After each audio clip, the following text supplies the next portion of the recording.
सुजी क्षीर रे आज आम प्रस्तुत करवा गुलाब जामु जोटा खाइया को बहुत बढ़िया लगे, बहुत बढ़िया देखा पिला माने बहुत आग्रह सह ताकू खाइबे। एथिपाई मु एठी गोटे कप सुजी नहीं कड़े गरम करी 2 चामच आम घी देदेबा। आमर घी देदेला परे आमर सेई कप रे 2 कप आम क्षीर देदेबा।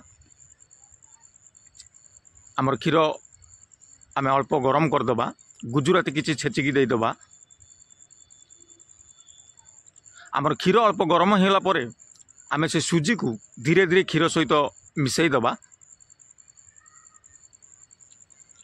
आमर मिसीगला परे एबे आम गुजराती गुंड देदेबा, अमूल देदेबा। आमर अल्प अमूल देदेबा, मिल्क पाउडर बहुत बढ़िया रहिबो खाइबा को। ताकू 2-3 मिनिट पर्यंत आम भल भाव में ताकू जंती दबा। एबे गोटे पात्र को आम काढ़ी दबा, ताकू ठंडा करिबा।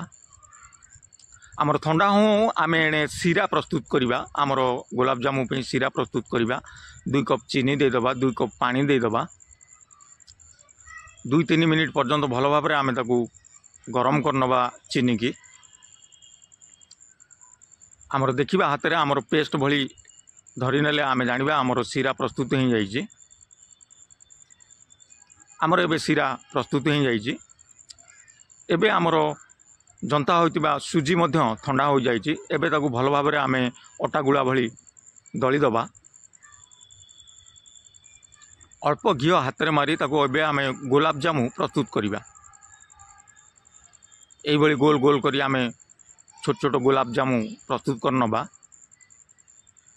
आमर सबुतक आम गुलाब जामु प्रस्तुत करनबा।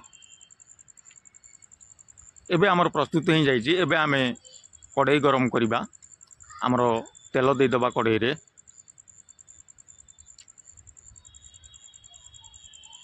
आमर तेल अल्प गरम होला परे आम गुलाब जामु छाणी नबा। आमर कम आंचरे आम गुलाब जामु छाणीबा। अधिक आंच रहिले कला पड़ी जीवो, तेणुक आमर कम आंचरे आम गुलाब जामु प्रस्तुत करिबा। बहुत बढ़िया कलर आसीबो। एबे आमर 5 मिनिट हो जाइए, बढ़िया कलर मध्य आसी जाइए। एबे आम ताकू सीरा रे देदेबा। आमर प्रस्तुत होइतिबा सीरा रे आम गुलाब जामु देदेबा। बहुत बढ़िया लगे खाइबा को। आपण थोड़े घरे प्रस्तुत करेंगे, बहुत बढ़िया लगे खाइबा को। पिला माने आग्रह सह ताकू खाइबे। एबे आमर गुलाब जामु प्रस्तुत हो जाइए। सबुतक आम सीरा रे देदेबा। 2-3 घंटा आम सीरा रे देदेबा ताकू। एबे बहुत बढ़िया कलर मध्य आसी जाइए।